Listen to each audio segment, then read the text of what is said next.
예, 오늘 오후에 하나님 말씀 다니엘 3장입니다. 자, 이제 오늘은 다니엘 3장 이제 후반부와 끝에까지를 다 한번 살펴보겠습니다.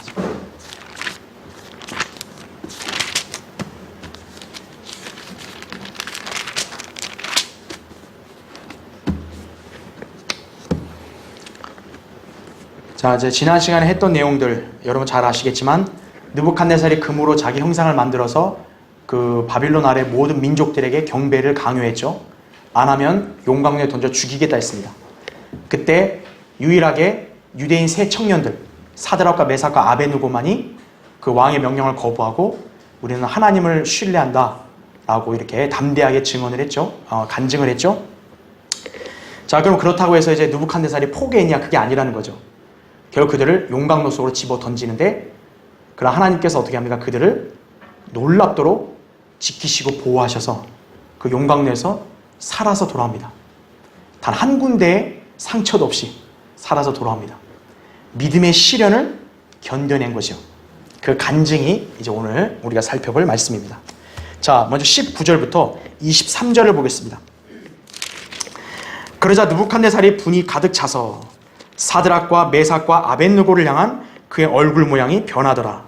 그러므로 그가 명령하여 말하기를 그 용광로를 평상시에 뜨거웠던 것보다 7배나 더 뜨겁게 하라고 하더라 그랬죠. 죄송합니다. 왕이 자기 군대에서 가장 힘센 사람들에게 명하여 사드락과 메삭과 아벳느고를 묶어서 불타는 뜨거운 용광로 속으로 던져 넣으라고 하니, 이 사람들이 그들의 겉옷과 속옷과 모자와 다른 옷들을 입은 채로 묶여서 불타는 뜨거운 용광로 가운데로 던져졌더라.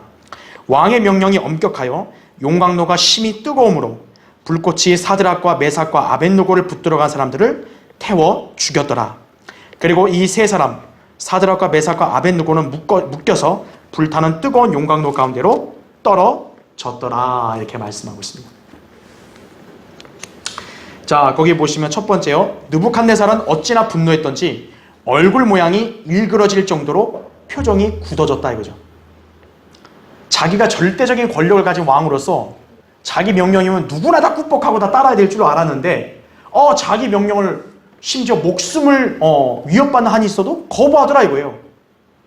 왕의 입장에서는 어떻게 보면 굉장히 이게 자기가 자존심 상했다 그렇게 느꼈겠죠. 얼굴이 변하죠. 그리고 명령에 불복종하며 저항하는 유대인 청년들을 던져넣을 용광로의 열을 평상시보다 7배나 더 뜨겁게 달구도록 명령한다 이거죠. 너무 얼마나 화가 났으면 성이 안 차는지 용광로의 불을 7배나 더 뜨겁게 하라고 합니다. 그렇죠? 이 때문에 이들을 붙들어 갔던 사람들이 먼저 어때요? 불타 죽어요. 얼마나 뜨거우면 그들을 끌고 간 사람들이 거기서 불타 죽었겠어요. 그러나 아마도 히브리 청년들이 강철보다도 더 단단하여 쉽게 녹아버리지 않을 것이라고 여겼던 모양이다 이거죠. 예. 화가 잔뜩 난 거죠. 그러니까 얼마나 뜨겁겠어요. 근데 그 세 청년들을 집어넣는데 그렇게 뜨거워할 이유가 있냐고요. 느부갓네살 입장에서는 내색은 안 하도요, 아마 이 히브리 청년들의 그런 굳건한 믿음에 대해서 뭔가 보이지 않는 그런 이렇게 약간 두려움이라 해야 될까요? 뭔가 그런 것이 느껴졌던 것 같아요. 예. 얘들은 그냥 해서는 어지간히 죽을 애들이 아닌 것 같다 이거죠. 자, 두 번째 보세요. 이 유대인 청년들을 용광로에 던져 놓을 때 꽁꽁 묶어서 던졌던 것은 혹시라도 그들이 불 가운데 들어갈 때 순간적으로 완강하게 저항할지도 모른다는 우려 때문이었던 것 같지만, 이 역시도 무의미한 일이었다. 이는 느부갓네살이 그들의 믿음의 본질을 이해하지 못한 처사였기 때문이다 이거죠. 지금 이 세 청년들을 어떻게 던지냐면 옷도 그냥 입은 채로 아예 꽁꽁 묶어가지고 던집니다. 왜 끈으로 묶기까지 했을까요? 이게 사람이 본능적으로요, 이게 뜨겁거나 아니면 뭔가 위협이 되면 어때요? 피하려고 하잖아요. 아마 느부갓네살은 이 청년들도 이제 막상 이제 용광로 이제 딱 떨어지려고 할 쯤에 혹시나 이제 겁이 나서 저항할지도 모른다, 자기 나름대로 이렇게 생각했던 것 같아요. 그렇죠? 그러나 그것은 자기만의 착각이죠. 그 세 청년들의 믿음은 느부갓네살이 결코 알지 못했다고요. 자, 볼까요? 첫 번째, 하나님을 신뢰하는 성도들은 어떤 처지에서도 의연한 자세를 잃지 않는다라는 거예요. 성도가요, 갑자기 이제 죽음이 찾아온다 그래요. 그러면 성도란 사람이 발버둥 치나요? 나 죽기 싫어요! 그러나요? 의연한 자세로 받아들이는 거죠. 죽음이 아닌 그 어떤 고난이 나에게 왔는데 이 고난이 나는 무섭고 싫어요. 하나님 나는 이게 무서워서 싫단 말이에요. 그렇게 도망치는 사람이 있나요? 아니란 거죠. 하나님을 신뢰하는 성도는 그 어떤 형태든 늘 그 자세는 한결같아야 된다 이거죠. 자, 이 하나님을 신뢰한 성도들은 의를 위해서 기꺼이 고난받는 것을 선택합니다. 하나님의 말씀을 위해서라면, 하나님 명령이라면 자기는 어떤 형태로든 불이익과 고난과 손해를 감수하겠다라는 거예요. 그게 성도입니다. 그래서 세상 사람들이 볼 때는 하나님의 성도들을 이해할 수가 없는 거예요. 왜냐하면 세상 사람들은 이익과 손해 사이에서 움직이기 때문에 그래요. 자기에게 이익이 되지 않으면 뭐하러 그런 거 하냐 이거예요. 하지만 제가 아까 지난주에도 강의했죠. 성도들은 이익과 손해가 아니라 진리와 비진리 가운데서 우리는 선택한다는 거죠. 진리를 위해서라면 내 목숨을 버린 한이 있더라도 진리를 따르는 것이. 예. 누군가 여러분을 위협한다고 해서 여러분이 하나님께 경배를 안 드릴 건가요? 여러분이 불쌍히 가서 절할 건가요? 그건 아니잖아요. 그리스도인이. 그렇죠? 예. 자, 세상이 이해할 수 없는 것이 바로 하나님을 신뢰하는 성도들의 믿음이다라는 거죠. 두 번째 보세요. 자, 그럼 그리스도인들의 믿음은 무슨 영심이나 만용이냐, 그게 아니라는 거예요. 그러니까 자기 객기를 부리나요? 성도가? 그냥 객기 부리려고 그냥 죽을래요 이러나요? 아니라는 거죠. 믿음은 그리스도를 향한 깊은 신뢰예요. 그것은 그리스도께서 절대로 우리를 버리지 않는다는 것에 대한 믿음이다라는 거죠. 또한 고난을 당해도 그것은 하나님의 뜻 안에서 선을 가져올 것이라는 사실에 대한 믿음이다라는 거죠. 이러한 믿음을 가졌기 때문에 성도는 어떤 위협과 역경에서도 그 믿음을 포기하지 않는다라는 거죠. 예. 여러분이 순간 위기에 닥쳤다 해서 여러분은 하나님을 부인하나요? 그러지 않잖아요. 그렇죠. 왜냐하면 순간 지금 나에겐 어떤 일이 닥쳤어도 내가 믿고 섬기는 주님, 예수 그리스도, 그분은 변치 않는 분 아니에요. 그렇죠. 그리고 그분에게 불가능한 것이 있나요? 없다고요. 그래서 그러한 믿음을 가지고 있다면 고난을 당해도 하나님은 나를 버리지 않았다라는 거 그렇게 확신하는 거죠. 여러분, 사람이 제일 좌절스러운 게 뭡니까? 가장 절망스러운 게 뭔지 아세요? 사업이 망하거나 직장에서 해고되거나 가정에서 이혼하거나, 이게 여러분 가장 비참한 것 같으세요? 아닙니다. 하나님께 버림받은 게 가장 비참한 거예요. 사람들은 그걸 모른다고요. 그런데 하나님을 신뢰하는 성도들은 하나님이 그 사람들을 버려요, 안 버려요? 안 버리신다고요. 그래서 고난 가운데도 그 사람은 낙담하지 않는 거예요. 절망하지 않는다 이거죠. 왜냐하면 자기가 어떤 손해를 당해도 하나님은 자기를 안 버린다는 거예요. 예수 그리스도는 나와 함께 하신다는 거예요. 그것만 있다면 더 이상 뭘 바라겠습니까? 그렇죠? 자, 세 번째 보세요. 중세 암흑시대 그 숱한 성경대를 믿는 그리스도인들이 로마 카톨릭의 잔인무도한 핍박자들에 의하여 장작더미 위에서 불타 죽었지만 누구 하나 몸부림치며 울고불고 했다는 기록은 전해지지가 않는다는 거죠. 로마 제국과 그 다음에 로마 카톨릭으로부터 우리 믿음의 선배들이 엄청난 박해를 받았고요. 그래서 순교를 당했습니다. 여러분, 순교당할 때 곱게 죽은 게 아니에요. 화형당해 죽었고요. 잔인한 사자에게 찢겨서 죽게 됐고요. 심지어 어떤 사람은, 성도는요, 포대기 있죠. 포대기에다 그 사람 넣어놓고 거기다가 전갈이니 독사 있죠. 거기다 넣어놓고 묶었습니다. 그리고 강물에다 버린 거예요. 그게 로마 카톨릭의 실체예요, 그게. 그런 살인이 여러분 상식적으로 말이 됩니까? 근데 그런 짓을 한 거예요, 그 사람들은. 근데 그렇다고 해서 그때 그 사람이 와, 이거 무서워, 나 믿음 포기할게요, 여러분 그랬을까요? 기꺼이 죽음에 그냥 두려워하지 않고 그냥 그걸 맞이했어요. 장작더미에서 화형당할 때도 폴리캅이라는 그 신실한 그 설교자는요, 자기가 86년간 섬긴 그리스도는 한 번도 자기를 버린 적이 없는데 자기 어떻게 그분을 배반하겠냐 그러면서 기꺼이 오히려 자기를 죽이라 그랬어요. 불 붙여라 이거예요. 그게 우리의 믿음의 선배들의 그런 행적이었어요. 우리는 그것을 항상 도전받아야 돼요. 지금 여러분은 그러한 박해는 당하지 않잖아요. 그런데 우리가 다른 시련과 고난으로 인해서 믿음을 저버리면 되겠습니까? 제일 안타까운 사람이 믿음 안에서 같이 주님 섬기다가 못 견뎌서 나간 사람이에요. 얼마나 딱해요, 그 사람은. 그죠? 자, 사드락과 메삭과 아벳느고, 이 사람들도 역시 불타는 용 가운데 던져졌다 이거죠. 그러나 던져지는 와중에도 이들은 한 번도 겁먹거나 저항한 적이 없다는 거예요. 믿음 있는 성도의 자세는 바로 그래야 된다는 거죠. 자, 24절부터 25절을 보겠습니다.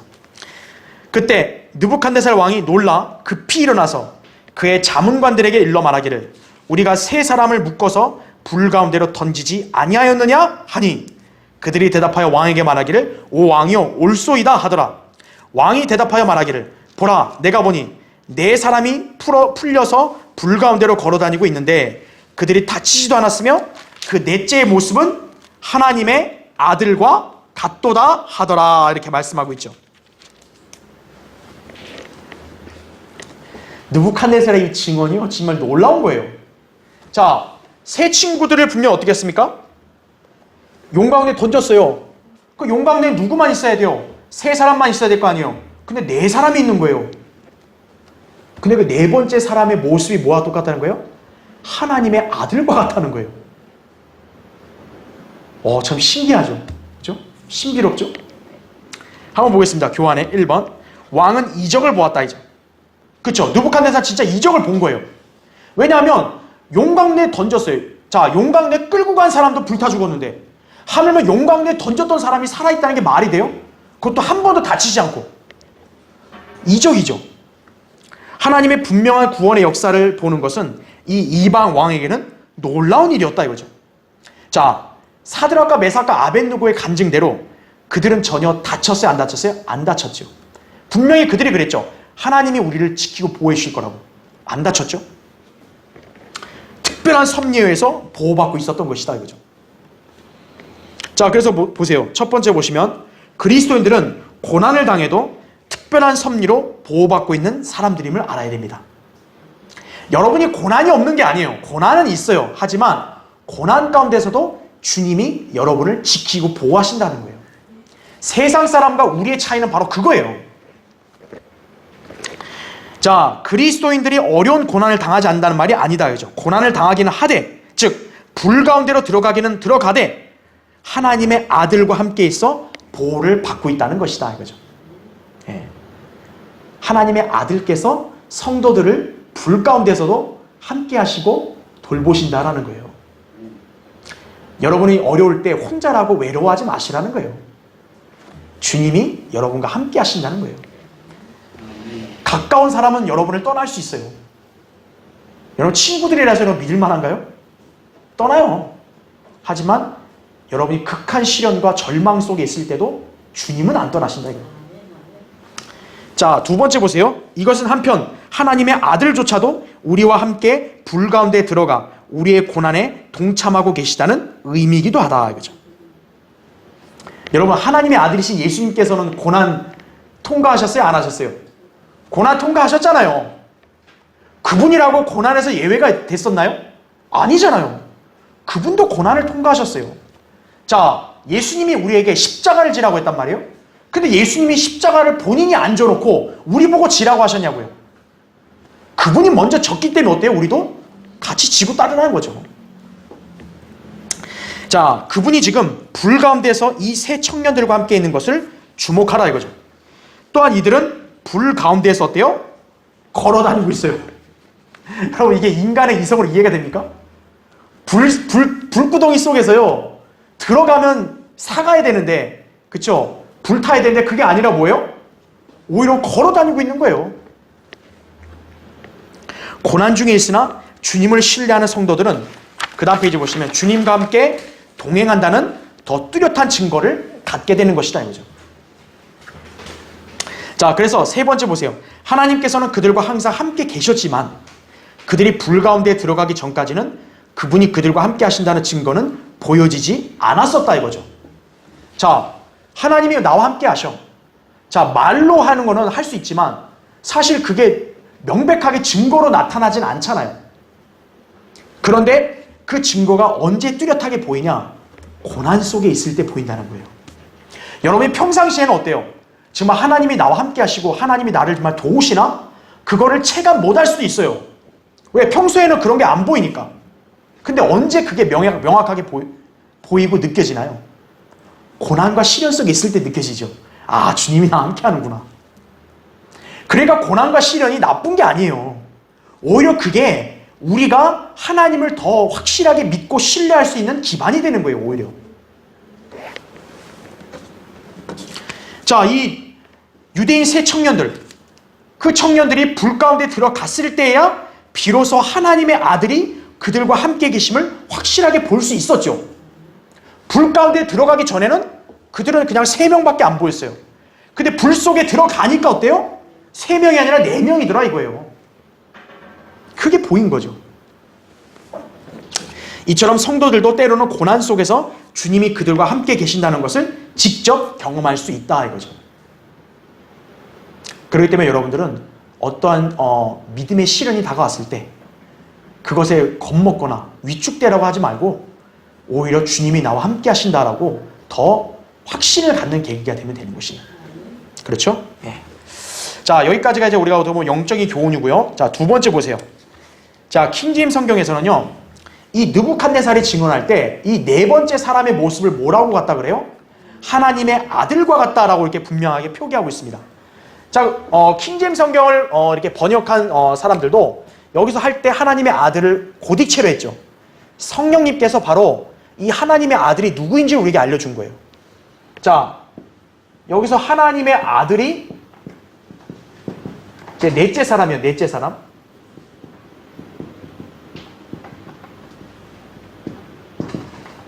우리 킹제임스 성경에서는 이게 하나님의 아들이라고 해가지고 영어로도 뭐냐면 The Son of God 해가지고 대문자로 하나님의 아들이라고 했다고요.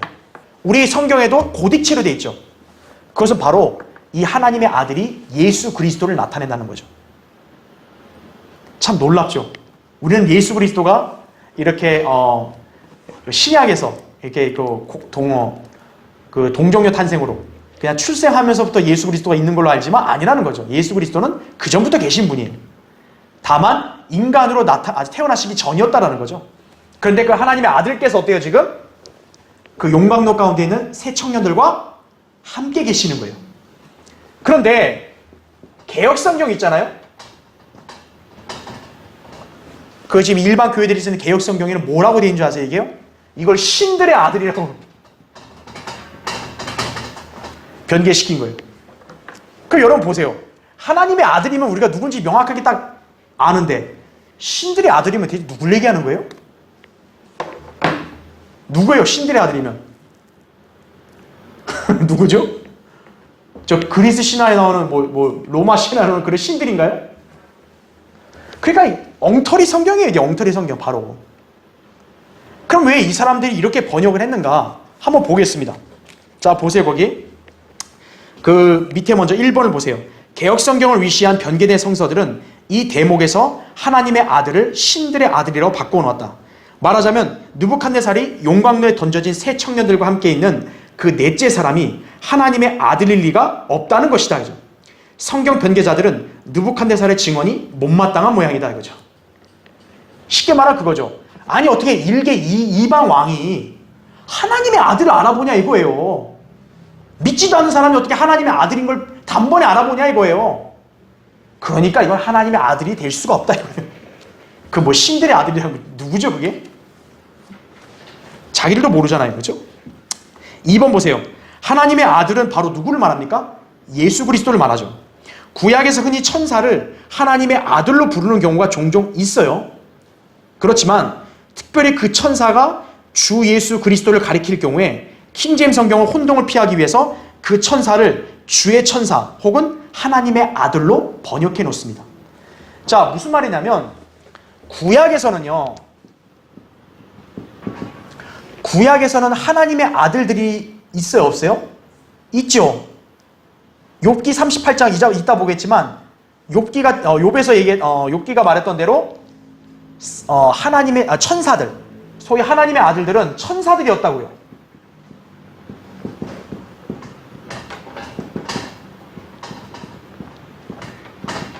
그렇죠? 즉 그렇기 때문에 하나님의 아들을 천사라고 부를 수 있는 거예요. 그렇죠? 그런데 그거는 그냥 보통 천사들인 것이고 예수 그리스도는 단순한 하나님의 아들들이 아니라 하나님의 딱 아들 아니에요. 독생자 아니에요. 그렇기 때문에 예수 그리스도를 말할 때는 하나님의 아들, 예수 그리스도를 말할 때는 어떻게 해요? 하나님의 아들이라는 표현을 쓰고 그냥 천사가 아니라 뭐예요? 그렇죠. 주의 천사 이렇게 얘기합니다.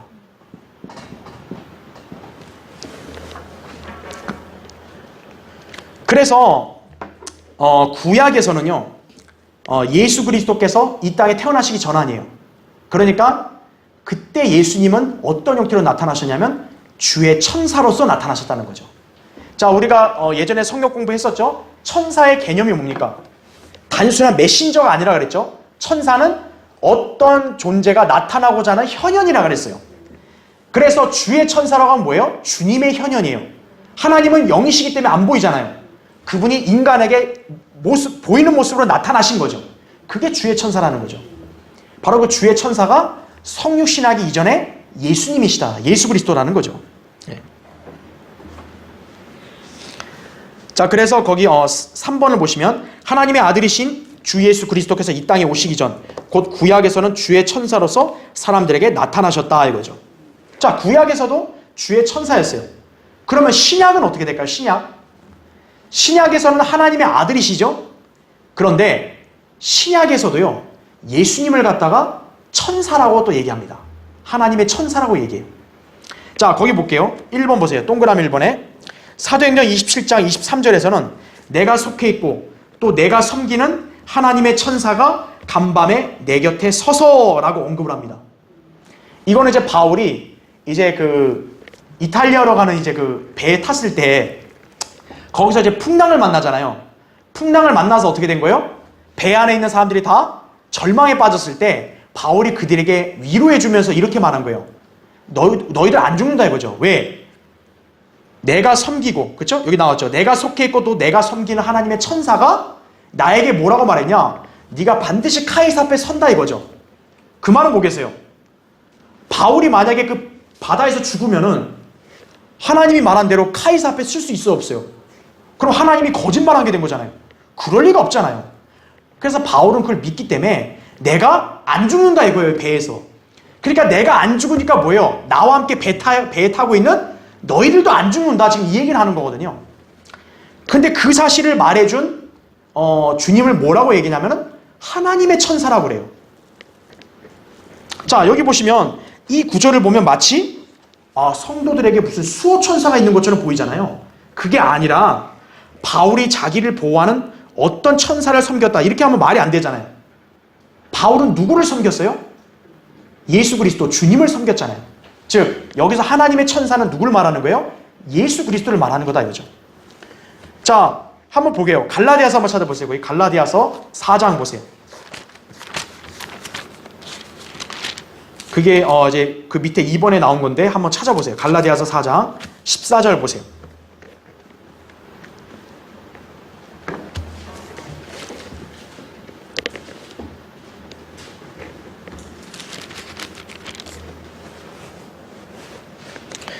자, 갈라디아서 4장 14절에 또 너희는 나의 육체 안에 있는 나의 시련을 무시하거나 거절하지도 아니하였고 오히려 하나님의 천사같이 거기다 표시해 놓으세요. 하나님의 천사같이 하면서 뭐라 그래요? 곧 그리스도 예수같이 나를 영접하였도다 이렇게 말하고 있습니다. 물론 이 구절은요 이제 갈라디아 성도들이 바울을 이렇게 잘 대해줬다는 말이죠. 그렇지만 바울이 얘기할 때 예수 그리스도를 뭐라고 표현한 거예요? 하나님의 천사라고 표현합니다. 즉 예수 그리스도는 결국 주의 천사, 하나님의 천사라는 말이 신약에서도 나와요. 그렇죠?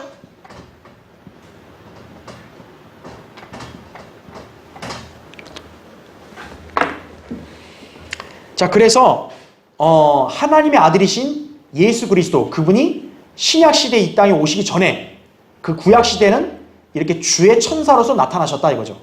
그러니까 지금 여기도 넷째의 모습이 하나님의 아들과 같다라고 했을 때 바로 그 지금 성령님께서는 하나님의 아들을 예수님으로 딱 고딕체로 표시했잖아요. 바로 그 당시에 유대인 세 청년들과 함께 있던 분이 바로 예수 그리스도셨다라는 거죠. 네. 그걸 우리는 알 수가 있습니다. 자, 그러면 거기 4번을 보세요. 자, 사람들이 이 구절에서 하나님의 아들이 될 수 없다고 말하는 이유가 뭐냐? 느부갓네살이 그 당시에 하나님의 아들에 대해서 어떻게 알겠냐 이거예요. 이 미개한 이교도 이방 왕이 어떻게 하나님의 아들을 알아보냐? 그거는 인간의 생각인 거죠. 자, 하나님께 아들들이 있다는 거. 아까 제가 얘기했죠. 욥기에서 천사들, 하나님의 아들들에 대한 것은 언제 알려진 거예요? 느부갓네살 이후에요? 아니면 느부갓네살보다 훨씬 이전이에요? 훨씬 이전이죠. 이게 지금 BC 한 600년대 다니엘이 이 느부갓네살 있었던 때라면 그 욥기는 언제 기록된 거예요? BC? 거의 1700년대 그때 아니에요? 그렇죠. 그러니까 하나님의 아들들이 있다는 거는 느부갓네살보다 훨씬 이전에 이미 모든 사람에게 다 알려져 있던 거예요. 그렇죠? 그리고 느부갓네살보다 400년이나 더 전에 있던 솔로몬 있죠. 솔로몬이 바로 그 하나님의 아들의 이름이 무엇인지를 밝혀놓은 거예요. 잠언 30장 4절 5절에 보면 솔로몬이 이렇게 기록을 해요. 하늘에 올라가셨다가 내려오신 분이 누구신가? 바람을 자기의 주먹 안에 모으시는 분이 누구신가? 그러면서 뭐라고 하냐면 그분의 이름이 무엇이며 그분의 아들의 이름이 무엇인지 내가 말할 수 있느냐? 이렇게 써 있어요. 그러면 그분의 아들의 이름이 무엇이냐라고 했잖아요. 그 다음 구절에 뭐가 나오냐면 하나님의 모든 말씀은 순수하니 이렇게 나와요. 즉 성령님께서는 그 구절을 배열할 때 어떻게 한 거예요? 그분의 아들의 이름이 무엇인지 내가 말할 수 있느냐 하면서 하나님의 말씀이라는 단어가 나오죠. 바로 그 아들의 이름이 뭐라는 거예요? 하나님의 말씀이라는 거죠. 바로 예수 그리스도라고 솔로몬 때부터 그렇게 알려준 거예요. 그렇기 때문에 느부갓네살이 하나님의 아들을 모른다. 꼭 그렇게 볼 수는 없다는 거예요. 그러니까 학자들이 자기들의 어떤 지혜, 자기들의 사사로운 추측으로 성경을 판단하니까 이런 엉뚱한 번역을 하는 거죠. 엉뚱한 번역을. 네. 뭐 신들의 아들이 뭐예요 대체? 그죠? 천사가 굳이 신들의 아들밖에 안 되는 거예요? 그죠? 잘못됐잖아요. 자, 이제 우리 다니엘을 다시 돌아오면요. 거기 다니엘 3장에 보면 28절에 보면 이렇게 나와요. 28절 보세요. 그러자 느부갓네살이 일러 말하기를 사드락과 메삭과 아벳느고의 하나님을 송축할지로다. 그분께서 뭐라고 얘기해요? 그의 천사를 보내시오 그랬죠. 자, 느부갓네살이 아까는 하나님의 아들과 같다 그랬죠. 근데 그 하나님의 아들과 같다고 하는 걸 뭐라고 표현해요? 천사라고 표현합니다. 그러니까 천사라고 했으면 구약에서 천사는 하나님의 아들들 아니에요. 근데 신들의 아들이라고 하면 말하면 돼요? 안 돼요? 천사랑 안 맞는 거죠. 그러니까 말도 안 되는 번역이다 이거죠. 그래서 그 밑에 3번 보세요. 중요한 것은 그 넷째 사람이 과연 하나님의 아들이셨던 게 사실인지 여부를 떠나 최소한 느부갓네살의 눈에는 그렇게 보였다는 거예요. 자기가 너무 놀란 거죠. 근데 자기 눈에는 이건 진짜 하나님의 아들과 같다 이렇게 말한 거예요. 그러니까 그 사람이 그걸 정확히 알았는지 몰랐는지 우리가 이게 정확하게 기록이 안 돼 있어도 성경에서는 성령님이 어떻게 기록한 거예요? 그 넷째 사람은 하나님의 아들이다라고 성령님께서 기록하신 거예요. 느부갓네살이 그 당시에 그걸 자세히 알았든 몰랐든 간에 그가 말한 증언에서 하나님의 아들과 같다 했을 때 그 하나님의 아들을 고딕체로 표기했다면 하나님은 바로 그분이 예수님이라는 것을 우리에게 알려주는 거죠. 자, 느부갓네살은 분명히 하나님의 아들과 같은 넷째 사람의 모습을 보았고 그분은 바로 주의 천사요. 그 하나님의 천사가 바로 예수 그리스도였다는 사실이 중요한 거예요. 느부갓네살이 그걸 알았네 몰랐네 그런 논쟁할 필요 없어요. 성령님께서는 여기서 이미 딱 못 박았잖아요. 하나님의 아들을 고딕체로 했잖아요. 바로 예수 그리스도라는 거죠, 그분이. 예. 즉, 그 이방 왕이 알든 몰랐든 간에 그 유대인 새 청년들과 지금 예수님이 함께 하시는 거예요, 바로. 영적인 교훈은 시련 가운데 지금 처해 있는 성도들에게도 주님께서, 예수님께서 함께 하신다는 거죠. 그렇죠? 자, 26절부터 28절 보겠습니다. 그러니까 이제 그 차이점을 이제 잘 기억하셔야 됩니다. 하나님의 아들이야겠죠? 자, 26절부터 28절. 그때 느부갓네살이 불타는 뜨거운 용광로 입구에 가까이 와서 일러 말하기를 너희 지극히 높으신 하나님의 종 사드락과 메삭과 아벳느고야 나와서 이리 오라 하니 사드락과 메삭과 아벳느고가 불 가운데서 나오더라 이거죠. 여러분 이 광경 한번 연상해 보세요. 진짜 보통 사람이면 이거 소름 끼칠 일이죠. 무서운 일이죠. 그렇죠? 그을림 하나 없이 그냥 멀쩡히 나온 거 아니에요. 그 용광로 속에서. 자, 27절. 고관들과 총독들과 군대 대장들과 왕의 의논자들이 함께 모여 이 사람들을 보니 불이 그 사람들의 몸에는 힘을 쓰지 못했으며 그들의 머리카락 하나도 그슬리지 못하였고 그들의 옷도 변하지 않았으며 그들에게 불탄 냄새조차 없더라 이거죠. 심지어 옷까지도 안 탔다는 거예요. 이렇게 이게 말이 됩니까? 하나님이 초자연적으로 그들을 보호하신 거죠. 자, 28절에 그러자 느부갓네살이 일러 말하기를 사드락과 메삭과 아벳느고의 하나님을 송축할지로다. 그분께서 그의 천사를 보내시어 자기를 의뢰하며 왕의 명령을 바꾸고 자기들의 몸을 내어준 그의 종들을 구해내셨으니 이는 그들로 그들의 하나님 말고는 어떤 다른 신도 섬기거나 경배하지 않게 하려 하심이라 이렇게 말씀하죠. 이거 보면 뭔가 느부갓네살이 좀 정신을 차린 것처럼 보이죠? 예. 그러나 이거는 사실 이 사람이 온전히 믿은 게 아니에요. 자, 일단은 보겠습니다. 그 맨 밑에 보시면 첫 번째, 느부갓네살 왕은 이적을 통해서 하나님의 위대한 능력을 목도했습니다. 그들이 섬겼던 어떤 신들보다 그 다음 페이지 보시면 더 크신 하나님을 다시 한 번 더 보았던 거죠. 그는 이들이 하나님의 아들과 교제하는 모습을 보았으며 그와 함께 있을 때 전혀 손상되지 않았다는 것을 확인했다. 이때 그는 그들을 구해내신 하나님을 송축한다 이거죠. 정상적인 사고방식을 가진 인간이라면 하나님에 대해서 놀라고 그분을 찬양하지 않을 수 없는 거예요. 그렇죠? 그런데 중요한 것은요. 느부갓네살은 하나님을 믿었을까 안 믿었을까요? 믿은 건 아니라는 거예요. 야, 어떻게 이런 현상이 있을까? 우리는 그것을 다음에 설명들을 보면서 한번 살펴보겠습니다. 그럼 이해가 될 거예요. 자, 1번 보세요. 세상은 때때로 하나님께서 그리스도인들과 함께 하시는 증거를 보고 두려워하기도 하고 인정하기도 해요. 여러분 보세요. 여러분 주변에 우리처럼 안 믿는 사람들 중에서도요. 우리가 하나님을 믿고 섬기는 그 신앙에 대해서 감동한 사람들이 있을 거예요. 야, 쟤는 대단하다. 뭔가 제가 믿는 하나님은 뭔가 있긴 있다. 그렇게 인정하는 사람들이 있을 거예요. 근데 중요한 건 그 사람들은 그냥 그걸로 인정으로 끝난 거지 자기가 믿은 건 아니죠. 그들이 그리스도인이 된 건 아니라는 거죠. 그렇죠? 하나님의 위엄을 두려워하기는 하지만 그리스도인이 되지 못하는 사람들이 주변에 너무 많다 이거죠. 왜냐하면 그들이 진정한 믿음을 소유한 것이 아니기 때문이다 이거죠. 그냥 자기가 의식적으로 봤을 때 하나님 대단하다. 그냥 그렇게 인정하고 그냥 하나님의 위엄에 눌린 것뿐이지 그가 하나님을 믿은 게 아니라는 거예요. 그러니까 오늘날 우리 주변에도요. 우리의 믿음과 신앙을 반대하거나 조롱하거나 박해하는 사람들도 있지만 한편으로는 우리 믿음과 신앙을 부러워하는 사람들도 있어요. 야, 난 네가 부럽다. 왜냐하면 역경에서도 이렇게 흔들리지도 않고 의연하고 또 이렇게 보니까 안정되게 보호하심 가운데 잘 사는 것 같고 그러니까 그런 사람들이 그런 걸 보면 어때요? 제 신앙이 좀 뭔가 있긴 있다. 그냥 그걸로만 끝나는 거예요. 그래, 너 신앙은 좋은 거다. 그러면 정상적인 건 어떻게 해야 돼요? 그 신앙이 좋고 옳다면 자기도 믿어야죠. 근데 자기는 딱 선을 그어. 네가 좋은 건 알겠다 이거야. 근데 그 좋은 건 너 혼자 해라. 자기는 딱 선을 긋죠. 바로 느부갓네살과 같은 사람들이 바로 그런 거예요.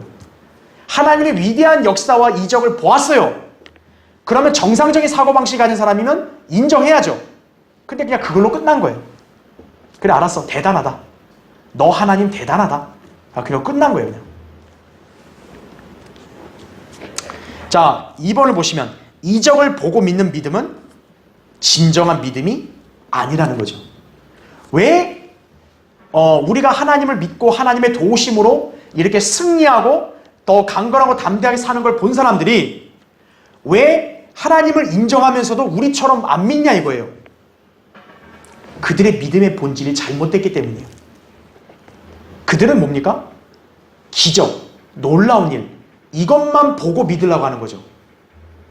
야, 하나님이 살아계셔? 그럼 뭔가 살아계신 증거를 대봐.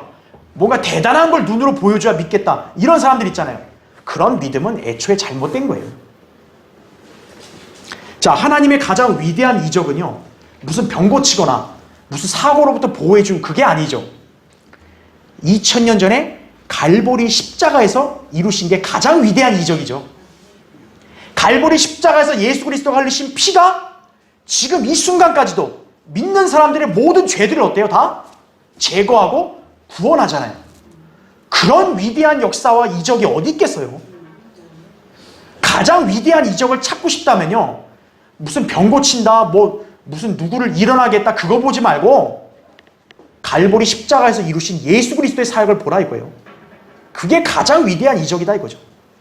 그거를 믿을 때의 진정한 믿음인 거죠. 죄인들은 뭘 믿어야 되는 거예요? 그걸 믿어야지 엉뚱한 그런 이적 보려고 하지 말라 이거예요.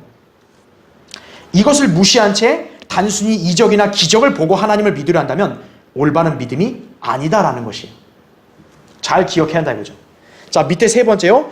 지금도 성도들의 기도가 응답되는 것 자체. 자, 이거 이적 맞습니다. 하지만 이것은 성도들의 믿음을 강성케 하는 것이지 믿지 않는 자들에게 믿음을 주는 게 아니다라는 거죠. 그들은 하나님의 위대하심을 발견할 수 있을 뿐이며 우리는 그때 그들에게 복음을 전해야 한다 이거죠. 자, 여러분이 기도응답을 받은 간증을 한단 말이에요. 그러면 그 간증의 그런 역할이 뭡니까? 다른 사람들을 세워주는 거 아니에요. 그런데 누가 그 간증을 가치를 알아주나요? 믿는 사람들이 알아주는 거죠. 여러분이 간증을 누구한테 하는 거예요? 그리스도 안에 있는 성도들에게 하는 거지 바깥 사람에게 백날 해봐야 몰라요, 그 사람들은. 그러면 기도응답을 받은 간증은 결국 역할이 뭐냐면 믿음을 세워주는 거예요. 나의 믿음도 더 강성하게 하는 거예요. 아, 주님이 나를 진짜 돌보시는구나, 나를 지켜주시고 인도하시는구나, 그런 확신을 갖게 하는 거지 이것이 다른 사람에게 무슨 믿음을 주는 게 아니라는 거죠. 자, 다른 사람들이 볼 때는 우리가 간증을 하면 정확히 몰라요. 그냥 야, 너 신앙은 대단하다 이렇게밖에 모르는 거죠. 그럼 그때 우리는 어떻게 해야 돼요? 그 사람들에게 복음을 전해줘야 되는 거예요. 너가 나처럼 이러한 믿음과 신앙을 가지려면 너도 구원받아야 된다 이거예요. 나처럼 너도 죄를 회개하고 예수 그리스도를 너의 구주로 믿고 영접해야 된다 이거예요. 그래서 네가 구원받으면 너도 하나님의 자녀가 된다. 이렇게 얘기해줘야 그 사람으로 하여금 바른 믿음을 갖게 하는 거죠. 그게 아니라 그냥 나도 기적을 체험했으니까 너도 기적 체험해봐. 그렇게 해서 사람을 꼬시고 데려간 게 소위 은사주의 교회들인 거예요. 야, 내가 입에서 방언이 터졌더라. 방언 터지고 나니까 야, 갑자기 야, 나한테 무슨 엄청난 복이 굴러 들어오더라. 그러니까 그것만 보고 가려고 하는 사람들은 뭐예요? 믿음으로 가는 게 아니죠, 그냥. 예. 그건 잘못된 것이다. 이거죠. 자, 두 번째 보세요. 교환에 히브리 새 청년들이 불 가운데 던져진 것은 그리스도인의 고난을 예표한다라는 거죠. 자, 그 교환을 보세요. 베드로전서 4장 12절 13절 그게 나오죠. 사랑하는 자들아, 너희를 연단시키려는 불같은 시련에 관하여 너희에게 어떤 이상한 일이 일어나는 것처럼 이상하게 여기지 말고 도리어 너희가 그리스도의 고난에 참여하는 자들이 되는 것이니 즐거워하라. 이는 그의 영광이 나타나실 때 너희도 큰 기쁨으로 즐거워하게 하려 함이니라. 이렇게 말씀하죠. 자, 여기서 뭐라고 표현합니까? 뭐라고 말합니까? 너희를 연단시키는 게 뭐라 그래요? 불같은 시련이라 그러죠. 지금 다니엘 세 친구들은 어디로 들어갔어요? 불타는 용광로를 들어갔다 나왔죠. 영적인 교훈은 뭡니까? 영적인 적용은 성도가 믿음의 시련이 뭐예요? 바로 불과 같다는 거죠. 불을 통과하는 것과 같다는 거죠.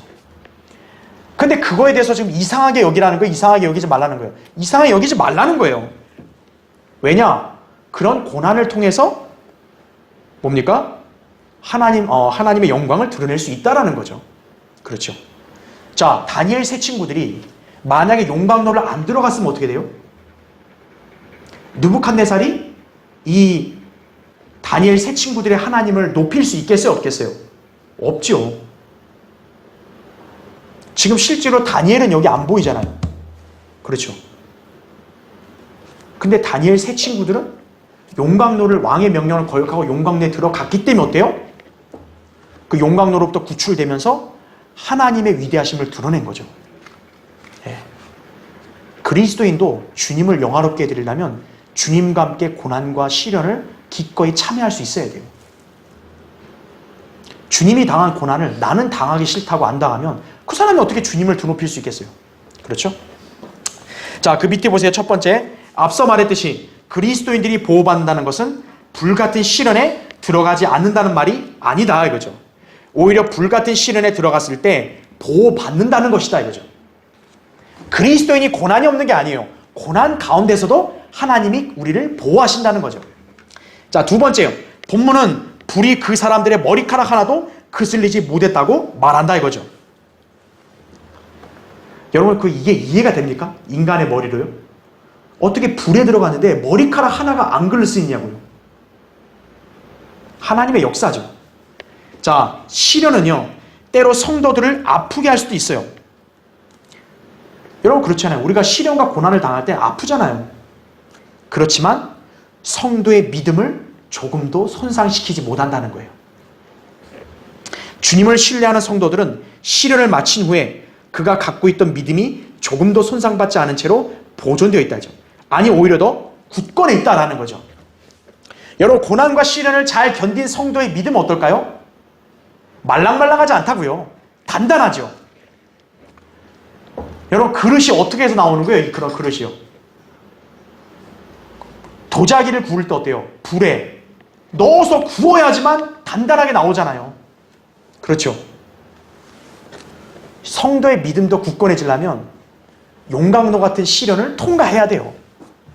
그래서 하나님께서 성도 각인에게 때로는 시련과 고난도 허락하시는 거예요. 왜? 그 사람의 믿음을 더 굳건하게 해주시려는 거예요. 신실한 성도는요, 고난을 통과해서 아파도요, 믿음만은 결코 손상되지 않아요. 그것을 기억해야 합니다. 자, 그 세 번째 보세요. 우리가 고난을 받을 때면 이 고난을 빨리 제거해달라고 기도하곤 한다 이거죠. 그렇죠. 아프면 그만 좀 아프게 해주세요 제발, 그러잖아요. 이렇게 기도하는 것은 어떻게 보면 당연해요. 그러나 오해하지 말 것은요, 고난이 빨리 제거되면 빨리 승리한 것이고 그렇지 않으면 실패한 것이라고 생각지 말아야 한다는 것이다. 성도의 승리는 고난 가운데서도 얼마든지 얻을 수 있는 것이며 고난 후에 그가 단련받은 믿음의 정도로 판단할 수 있는 것이다 이거죠. 내가 시련이 빨리 끝났다고 해서 나는 승리한 거고, 저 옆에 성도는 시련이 아직도 있어? 저 성도는 아직도 승리 못했네, 이게 아니라는 거예요. 승리의 척도는 그 사람이 얼마나 믿음이 더 단단해져 갔냐 이거예요. 그 전과 비교했을 때 이 시련을 통과하고 있거나 지금 시련 중에 있는데도 그 믿음이 얼마나 단단해져 있냐 이거예요. 단단해져 있으면 지금 그 사람 승리하고 있는 거예요. 고통이 있어도 승리하고 있는 거예요. 반면에 믿음이 단단해지지 않고 물렁물렁한 채로 그냥 편안하고 안락하게 있다, 그럼 그 사람은 승리한 게 아니에요. 그 사람은 언제라도 지금 꺾이고 넘어질 수 있는 위험한 상태라는 걸 아셔야 돼요. 자, 세 번째 보세요. 이 사건에 대한 교리적인 예표는 당연히 대환란으로 가야 한다 이거죠. 자, 지금까지 우리가 영적인 교훈을 주로 많이 살펴봤어요. 이 세 청년들이 용광로에 던져졌어도 믿음을 저버리지 않았잖아요. 그랬더니 하나님의 보호하심으로 승리해서 나왔죠. 성도도 시련 가운데서 믿음을 지키고 주님을 바라보고 인내하면 어때요? 하나님이 그들을 구원해 주시고 승리한다라는 거죠. 자, 그런 영적 교훈을 받았어요. 그럼 교리적으로 뭘까요? 당연히 대환란 때의 교리다 이거죠. 이것도 제가 처음에 강의할 때 그랬죠. 이 유대의 세 청년들은 누구를 예표한다 그랬어요? 환란 성도들을 예표한다 그랬어요. 즉 느부갓네살이 적그리스도의 예표 아니에요. 적그리스도의 형상에 경배하지 않고 표와 숫자를 받지 않으면 어떻게 돼요? 죽임당하잖아요. 그래도 그런 죽임을 당할 때도 하나님께서는 믿음을 지킨 사람 보호하시죠. 그런 환난 성도들의 예표가 되는 것이다 라고 여러분 보시면 됩니다. 자, 네 번째요. 그분께서 그의 천사를 보내시어 그랬죠. 이거 제가 아까 설명했습니다. 하나님의 아들을 천사라고 얘기했죠. 바로 주님께서 현현에서 나타난 거기 때문에 이렇게 말한 거예요. 그러니까 여기 25절에서 하나님의 아들이란 말이 굉장히 중요한 거예요. 시련 가운데 있는 성도들과 함께 계신 예수 그리스도라고요. 그러니까 이거를 저 개역 성경처럼 엉터리로 신들의 아들 이러면 안 된다는 거예요. 그러니까 여러분 이걸 읽어보면 한 가지 참 놀라운 게 있는 게 이 느부갓네살이 진짜 적그리스도의 예표고 악한 왕 아니에요. 그런데 느부갓네살은 최소한 하나님의 아들과 같다라고 말함으로써 그걸 알아봤다는 거예요. 그래도 오늘날 이 성경 변개자들보다 느부갓네살이 더 똑똑한 거예요. 소위 배교한 거짓 목사들보다 느부갓네살이 더 똑똑한 거예요. 최소한 그 넷째 사람을 하나님의 아들처럼 봤다는 거 아니에요. 그의 통찰력은 어떻게 보면 대단한 거예요. 그렇죠? 그러니까 오늘날 이 배교한 사람들은 느부갓네살보다 못한 거예요. 예. 자, 밑에 5번을 보시면 자기를 의뢰하며 왕의 명령을 바꾸고 자기들의 몸을 내어준 그의 종들을 구해내셨으니 이는 그들로 그들의 하나님 말고는 어떤 다른 신도 섬기거나 경배하지 않게 하려 하심이라 그랬죠. 이 구절만 봐도요, 진짜 이건 대단한 설교입니다. 이 느부갓네살이 얼마나 기적을 보고 놀랬으면요, 이런 대단한 설교를 하겠어요. 자, 마지막 페이지 보세요. 1번. 느부갓네살은 하나님을 의뢰하는 자에게는 하나님께서 도우신다는 위대한 설교를 하고 있는 거예요. 하나님께서 그를 보호해 주시는 이유가 하나님 말고는 어떤 다른 신도 섬기거나 경배하지 않게 하려 하심이다라는 거예요. 자, 보호받는 성도들은 하나님을 더욱 사랑하고 전심으로 그분만을 경배해야 돼요. 제일 위험한 게 뭐냐면 하나님의 도우심으로 시련을 통과했는데 거기서 자만하는 사람이에요. 아, 이제 끝났다. 역시 나는 좀 뭔가 다르다. 그럼 그냥 바로 넘어지는 거예요. 시련과 고난 가운데서 보호받은 성도들은 더욱더 하나님을 더 경배해야 되는 거예요. 내가 지금 이렇게 서 있고 내가 지금 이렇게 믿음을 지킨 것은 하나님의 은혜다 이거예요. 그렇죠? 자, 2번. 유대인 세 청년들은 하나님을 신뢰하는 가운데 의뢰했고 하나님께 몸을 내어드렸으며 그런 그들을 하나님께서는 어떻게 해요? 구해내셨다 이거죠. 그들은 왕의 명령보다 더 크신 왕이신 하나님을 경배하며 그분께 자신들을 내어드렸고 순종했다 이거죠. 그래야 그들은 적그리스도의 예표가 되는 왕의 명령을 바꾸었다 이거죠. 신실한 성도, 시험 가운데서 믿음을 굳게 붙잡는 성도는요, 왕의 명령도 바꿀 수 있을 만큼 엄청난 역사가 있는 것이에요. 네, 그걸 기억해야 합니다. 자, 세 번째요. 그리스도인들도 무엇보다 주님을 신뢰하고 그분을 의뢰해야 합니다. 그리고 그분께 우리의 몸을 산 제물로서 하나님께 드려야 한다 이거죠. 자, 여러분 제물은 어떻게, 구약에서 제물은 어떻게 처리했어요? 불에 태웠잖아요. 신약은 어떻게 제물을 드리라 그래요? 동물을 불태우는 게 아니라 성도들의 몸을 산 제물로 드리라 그랬죠. 그게 헌신이죠. 이 세 청년들은 불길 가운데서 어때요? 자기의 몸을 드렸어요. 그건 하나님께 드린 것과 똑같은 거예요. 왜? 자기들은 느부갓네살에 세운 신상에 경배하는 게 아니라 하나님께 경배 드린다는 마음으로 자기 몸을 불에 제물로서 내어준 거죠. 그랬더니 오히려 하나님이 그들을 보호하셨죠. 자, 성도가 헌신해야 한 이유도 바로 그거예요. 성도가 자기 몸을 하나님께 기꺼이 헌신하잖아요. 하나님께서 그 사람의 생애를 책임져 주시는 거예요. 보호해 주신다는 거예요. 그래서 헌신해야 하라 이거예요. 왜 자기 몸을 자기가 욕심부리고 자꾸 자기 몸에 미련을 갖냐 이거예요. 하나님께 드리라 이거예요. 그럼 하나님께서 그 사람을 책임져 주신다는 거죠. 자, 이제 마지막 29절부터 30절 보겠습니다. 그러므로 내가 한 칙령을 내려놓으니 어느 백성이나 민족이나 언어라도 사드락과 메삭과 아벳느고의 하나님께 거슬러 무엇을 잘못 말하면 그들은 토막으로 잘려질 것이요 그들의 집은 퇴비더미가 될 것이니라. 이는 이처럼 구해낼 수 있는 다른 신이 없기 때문이라 하고 왕이 사드락과 메삭과 아벳느고를 바빌론 지방에서 높였더라 이렇게 말하고 있죠. 자, 느부갓네살의 칙령이 자목 흥미롭죠. 이는 그가 유대인 세 청년들의 하나님을 인정한 이유가 단지 뭐예요? 하나님을 자기가 믿겠다는 게 아니라 야, 이런 용광로에서 구해낼 신이 너네 하나님이구나. 그거예요. 그냥 이 이유가.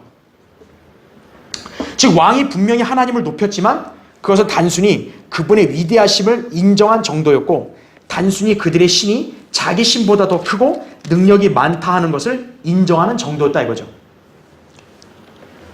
정상적인 사고방식과 마음을 가진 사람이라면 어때야 돼요? 다른 신들은 거짓이고 하나님만이 유일하다 해서 믿어야 될 거 아니에요. 근데 느부갓네살은 뭐냐면 그냥 하나님, 그들이 믿는 하나님도 뭐예요? 여러 신들 중에 한 신이다. 단 우리가 믿었던 신보다는 좀 더 능력 많고 대단하다. 이거 정도였던 거예요. 이 왕한테는. 그래서 지금 이 느부갓네살의 칙령을 보면 지금 자기가 바빌론 지방에다가 야, 이제 너희들 다른 신 다 버리고 이 새 청년들, 이 청년들의 하나님께 경배드려라. 이렇게 말해야 될 거 아니에요. 근데 그게 아니죠. 그냥 뭐라고 얘기해요? 얘들의 하나님을 거슬러 말하지 마라 이거죠. 그러니까 느부갓네살 입장에서는 자기 하나님이 된 게 아니에요. 자기가 하나님을 인정했으면 이제는 자기 하나님으로 믿어야 될 거 아니에요. 근데 거기까지 못 간 거예요. 그냥 너희 하나님은 우리 신들보다 좀 더 그냥 또 대단하다 이거죠. 부처나 공자보다 그래도 하나님이 좀 낫네 이거예요. 그런 사람도 아무 일도 안 일어난 거예요. 그렇죠? 예. 자, 느부갓네살이 잘못 알고 있는 건 뭐예요? 신으로서 가장 중요한 건 뭐예요? 인간들을 구원할 수 있어야죠. 다른 신들이 인간을 구원하냐고요? 못하잖아요. 불상 가서 맨날 두들겨봐요. 좀 살려줘요. 그러면 불상이 대답해요? 아무 말도 안 한다고요. 근데 인간들은 지금도 그 짓을 하고 있는 거예요. 계속. 하나님을 믿어야죠. 왜냐? 하나님은 고난 가운데 성도들이 부르면 응답하신다 그랬잖아요. 그분을 믿어야죠. 다른 신들은 그런 말 못 하잖아요. 하나님은 하셨잖아요. 그럼 누굴 믿어야 돼요? 하나님을 믿어야죠. 그게 상식 있는 사람이죠. 그렇죠? 자, 결론적으로 볼게요. 다니엘 세 친구들은 앞선 2장에서는 어땠어요? 다니엘이 요청해서 높여줬죠. 근데 지금 뭐예요? 하나님께서 능력으로 그들과 함께 하심으로써 왕이 직접 높였죠. 그 차이입니다. 하나님의 역사와 복을 받았다는 간증은 바로 그 차이인 거예요. 예. 명백한 증거가 있다. 간증은 이처럼 명백한 증거가 있는 것이. 자, 우리 결론을 거기 보면은 자, 예언적으로는 이게 대환란 때에 해당된다 그랬죠. 하지만 영적으로는 시련을 통과하는 우리 성도들이 얼마든지 교훈받을 수 있습니다. 불같은 용광로 속에 떨어져도 여러분은 하나님을 향한 신뢰를 늘 붙들어야 돼요. 그분께서는 불길 가운데서도 여러분과 함께 하시기 때문입니다. 그렇죠? 여러분 이것을 잘 교훈으로 배우시기 바랍니다. 다음 시간에 하기로 하고 오늘 기도하고 예배를 마치겠습니다.